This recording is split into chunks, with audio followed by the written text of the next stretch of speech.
ये कहानी एक सच्ची घटना पर आधारित कहानी है। इस कहानी को मजाक में लेने की गलती ना करें। इस कहानी ने कई लोगों की ज़िंदगी बर्बाद कर दी। क्या हुआ था स्त्री के साथ वो मैं आपको आज बताता हूँ। तब तक हमारे YouTube चैनल शायर की दुनिया ब्लॉग को सब्सक्राइब कर लो। तो चलो कहानी की ओर। ये कहानी अमावस्या के रात की है, जिस दिन गांव से 6 या 7 लोगों का मौत की खबर सुनना आम बात हो जाता है। हर साल अमावस्या के रात कई लोगों की मौत की खबर आते रहती है। और उसी गांव में एक लड़का था जिसका नाम रवि था। क्या हुआ था रवि के साथ वो मैं आपको बताता हूँ। रवि अपने गांव में टेलर का काम करता है। उसके पिताजी और रवि टेलर का काम किया करते थे और उसकी दुकान बहुत ज़्यादा चले करती थी। पर अमावस्या के रात कोई भी अपने घर से बाहर नहीं निकलता था।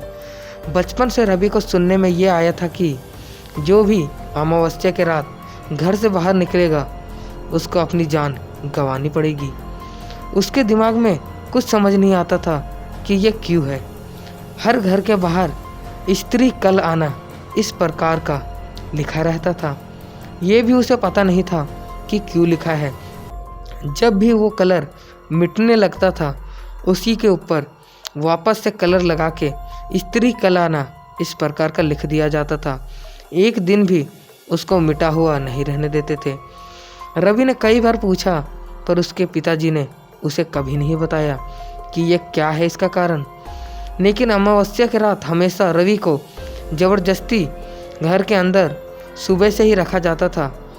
रवि हमेशा कहता था, ये ऐसा कौन सा दिन है जिस दिन मुझे बंदी बना के रखते हो। लेकिन रवि की उम्र जिस तरह बढ़ती गई उसके जो शक था वो भी बढ़ते गया। बाद में उसे खबर उसके कानों तक पहुंचने लगी। दोस्ती में उसे पता लगने लगा कि यह क्या कारण है। उसके दोस्त अजय ने रवि को बताता है कि रवि, इस गांव में एक स्त्री का साया है जो स्त्री रात को मर्दों को उठा के ले जाती है और उन्हें मार देती है।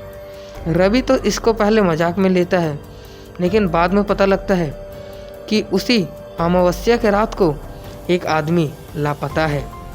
पर सुबह को उसी की लाश जंगलों में मिलती है। सबको पता था कि ये काम किसका है। रवि भी समझ गया कुछ ना कुछ गड़बड़ है। पर रवि को यहाँ पे एक और शंका थी कि ये भी हो सकता है चोर या डाकू इसे मार दिए होंगे और जंगलों में फेंक दिया होगा। पर एक दिन रवि के साथ ही ये घटना घटती है। उस दिन से रवि चौंक के रह जाता है और वो घटना वो कभी जिंदगी भर नहीं भूल पाता। रवि और उसका दोस्त टेलर का सामान लेकर के अपने साइकिल से जंगलों के बीच से आते रहते हैं। आते आते पूरी रात हो चुकी थी और पूरे अंधेरा छा चुका था। जंगलों में उसके सिवा और कोई भी नहीं था। रवि और उसका दोस्त धीरे धीरे साइकिल से आ रहे थे और साइकिल में पूरा सामान भरा हुआ था। साइकिल पर बैठ के भी आ नहीं सकते थे वो, इसलिए धीरे धीरे आ रहे थे। तभी पीछे से किसी के चलने की आवाज़ आई और रवि पीछे मुड़ के देखा पर कोई नहीं था। रवि का दोस्त कहता है, भाई मुझे डर लग रहा है, जल्दी चल। पर रवि कहता है, किस बात का डर, यहाँ पे कुछ नहीं है। और वो सब धीरे चलने लगते हैं। पर दोनों के दिल में एक प्रकार का डर बना हुआ था जिससे वो किसी को बता नहीं रहे थे। खुद के अंदर वो डर को वो अनुभव कर रहे थे। धीरे धीरे चलते चलते फिर से किसी के चलने की आवाज़ आई और इस बार साथ में पायल भी बजा था।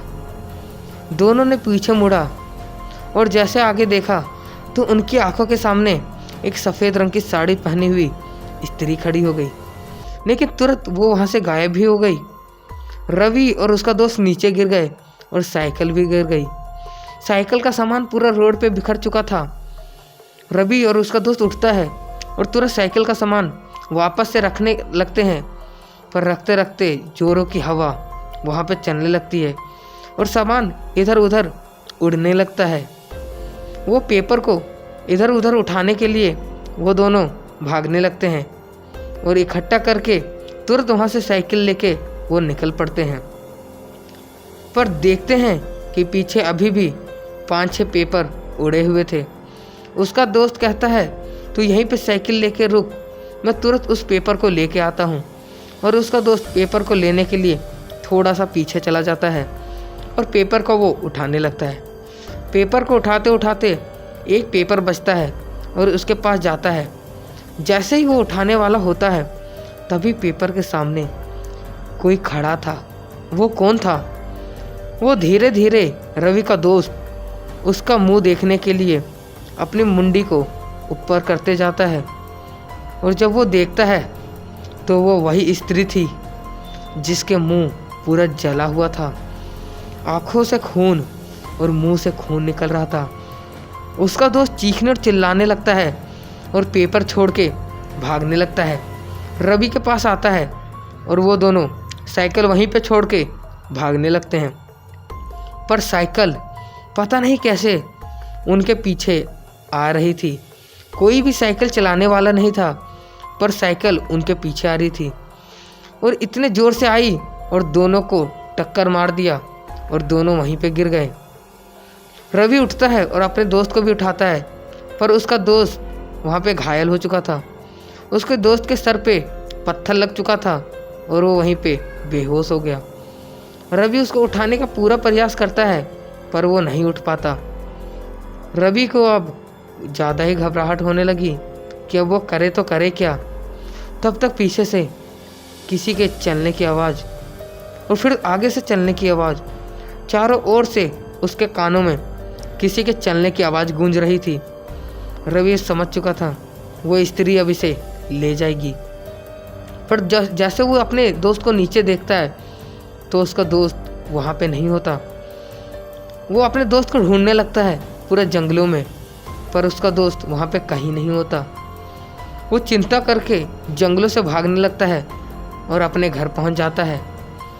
वो अपने घर का गेट ठकठकाता है और अंदर जाता है।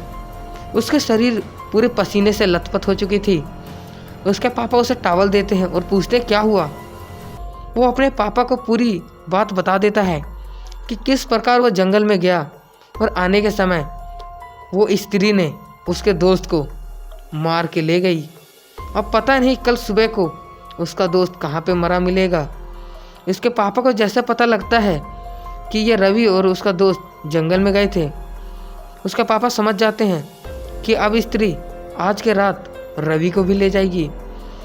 इसलिए उसके पापा तुरंत पंडित जी को कॉल करते हैं और 8 पंडित उसके घर आ जाते हैं। सब समझ चुके थे कि अब रवि की बारी है, ये स्त्री उसे पक्का जरूर लेने आएगी। और पंडित उसे एक लाल रंग के घेरे में बिठा देते हैं और चारों ओर पंडित पूजा करने लगते हैं कि आज के रात वो स्त्री रवि को ना ले जा पाए। पर तभी बाहर से पूरा हवा तूफान चलने लगता है।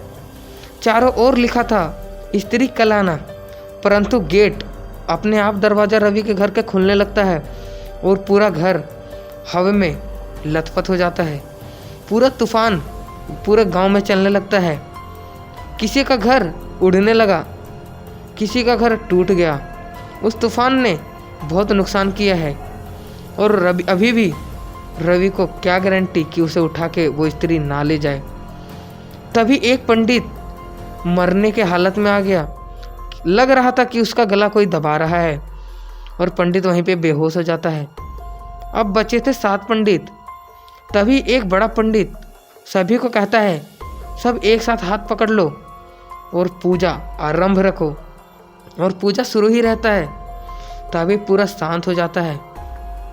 तब तक वो स्त्री रवि के बगल में ही आके बैठी थी और हंसी जा रही थी। रवि डर रहा था और रवि डर से बेहोश हो गया। रवि के पापा उधर ही खड़े थे और 7 पंडित के बीच में वो चुड़ैल खड़ी थी। चुड़ैल हंसी रही थी।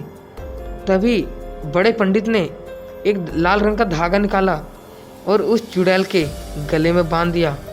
चुड़ैल वहीं पे छटपटाने लगी और दर्द से चीखने लगी और वहीं पे मर गई।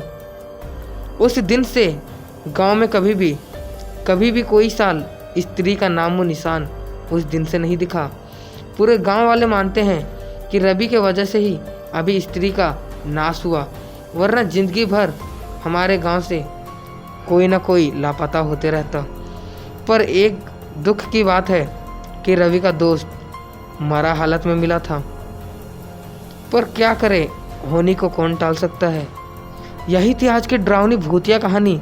आपको अच्छी लगी होगी तो हमारे YouTube चैनल शायर की दुनिया ब्लॉग को सब्सक्राइब कर लेना और मेरे इंस्टाग्राम शायर की दुनिया ब्लॉग वहाँ पे जाके फॉलो करो।